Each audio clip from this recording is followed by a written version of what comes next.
ഇവിടെ ഏതാടോ തന്റെ വൈഫ്? അത് പിന്നെ എന്താന്ന് വെച്ചാൽ ഈ ഏത് പിന്നെ? ഒന്നും പറയണ്ട. തന്റെ ഭാര്യ പ്രസവത്തിന് പോയിരിക്കാന്നൊക്കെ എനിക്കറിയാം.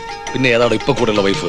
അത് എന്താന്ന് ഞാൻ ഉദ്ദേശിക്കുന്ന വെച്ചാൽ പറഞ്ഞ ഇയാളെന്ത് ബട്ടൺ സെറ്റ് കുടിക്കാൻ കൊല്ലാൻ പോവാണ്? അല്ല അപ്പുകുട്ട ഞാൻ പറയുന്ന കയ്യറോ ചെറിയൊരു അഡ്ജസ്റ്റ്മെന്റാ.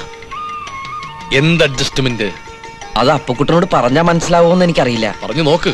ഒരുമിച്ച് ജീവിച്ച ഭാര്യ ഭർത്താവ് പ്രസവത്തിനാണെങ്കിലും കുറച്ചു നാളിങ്ങനെ പിരിഞ്ഞിരിക്കുമ്പോഴുണ്ടാവുന്ന ഒരു അവസ്ഥ, അത് അപ്പുക്കുട്ടൻ അറിയോ? അറിയില്ല.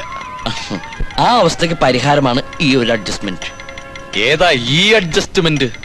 ഈ അഡ്ജസ്റ്റ്മെന്റിന്റെ മുഖം അപ്പുക്കുട്ടൻ കണ്ട എന്നെ കുറിച്ചുള്ള സകല ഇമേജും അതോടെ പോകും. തന്നെ കുറിച്ച് അങ്ങനെ വലിയ ഇമേജ് ഒന്നും നേരത്തെ എന്റെ മനസ്സിലില്ല.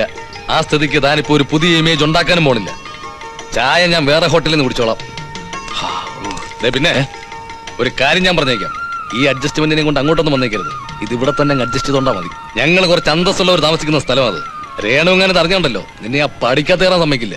നാണമില്ലല്ലോടോ തനിക്ക്? വീട്ടിൽ തന്നെ ദൈവം പോലെ കരുതുന്ന ഒരു ഭാര്യ ഉള്ളപ്പോ. ചേറ്റ. അപ്പൊ പറഞ്ഞ പോലെ തന്നെ ഞാൻ ട്രൈ ചെയ്യാം. എന്റെ മാത്രമല്ല. അല്ല, അത് ഓർമ്മയില്ലേ രേണുവിന്റെ ചേച്ചിയുടെ ഭർത്താവ് തറവാട് വീതം വെക്കുന്ന കാര്യത്തെ കുറിച്ച് പറഞ്ഞതാ. പണോന്ന് പറഞ്ഞ ഈ മനുഷ്യ കിടന്ന് ചാവും. ഈ കാർന്നുമാര് ജീവിച്ചിരിക്കുമ്പോ തറവാട് വീതം വെക്കുന്ന കഷ്ടമല്ലേ? അല്ലേ ഡോക്ടർ?